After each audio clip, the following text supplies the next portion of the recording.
Hey guys, it's December 2nd, 2015. Today we're going to read Acts chapter 10, verses 9 through 22, and then we will do our daily devotion, and yeah, let's go from there.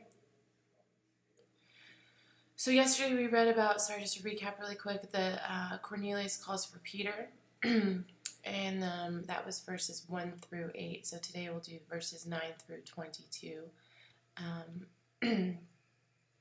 Okay, so about noon the following day, as they were on the journey and approaching the city, Peter went up on the roof to pray. Became hungry and wanted to eat something, and while the meal was being prepared, he fell into a trance. He saw heaven open up, and something like a large sheet being let down to earth by its four corners. It contained all kinds of four-footed animals as well as reptiles and birds. The voice told him, "Get up, Peter, kill and eat." "Surely not, Lord," Peter replied. "I have never eaten anything impure or unclean." The voice spoke to him a second time and said, "Do not call anything impure that God has made clean." This happened 3 times, and immediately the sheet was taken back to heaven. While Peter was wondering about the meaning of this vision, the men sent by Cornelius found out that Simon's house was stopped at the gate. They called out, asking if Simon was the one known as Peter staying there.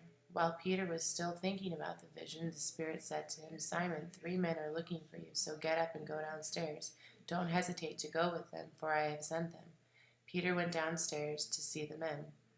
"I am the one you're looking for. Why have you come?" The men replied, "We have come from Cornelius the centurion.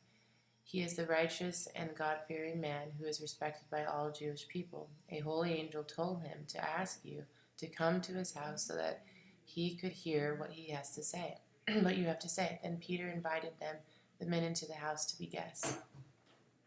All right, so tomorrow we Peter's at Cornelius' house, and then it'll be Acts chapter 11 after that.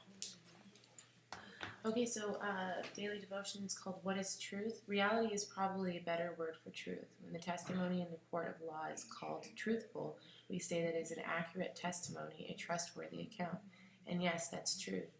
But what we are really saying is that the words of the witness reflect reality, or what can be confirmed as real. Truth reflects reality. The truth is that you're probably a better human than you realize. The truth is that your weaknesses don't have to be your undoing.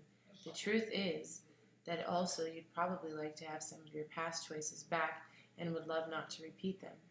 The truth is that you are unconditionally loved by God and there's nothing you can do about it. It may be difficult to believe that such things are true, so don't pray to believe these things. Pray to see them as living realities. Then the truth will be undeniable. Jesus said, "If you hold my teaching, you are my real disciples. Then you will know the truth, and the truth will set you free." Just BTW, while midway through, I realized that I read that last night, so I'm a little tired. Let's try another one. Who is true? Unless you've been there, it is probably makes no difference to you whether it's true that Paris, France exists. You probably learned about its existence in school. You've seen the pictures. Perhaps you've watched movies, read books about it. If someone handed you a plane ticket, you'd probably get on board with the belief that you've always heard it's true, that Paris, France exists. But just because it's true that something exists, what difference does it make? Now consider the most faithful person you've ever known. She is someone on whom you can depend. When she always says she'll be somewhere, she shows up. When she tells you something, you can take it to the bank. When she makes you a promise, she keeps it. She doesn't just speak the truth, she is the truth. Truth matters, but who is the truth to you matters even more.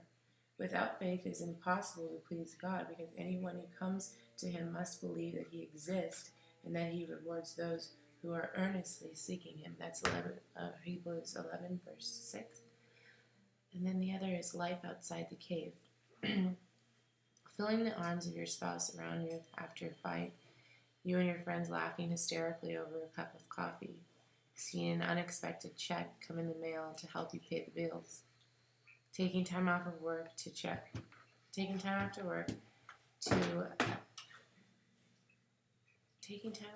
to help your kid through summer camp, spending the day accomplishing so much that you forgot to eat. This is life outside the cave. It isn't simple or familiar as the shadows of the superficial life. It will require more of you and challenge you in ways that you can't imagine. But it is the life that matters, the life that is real and true, the life that has a meaning. And you're going to need some assistance living out here among the real, so you'll need to get as close as you can to source of life outside the cave by raising your eyes to the sun above.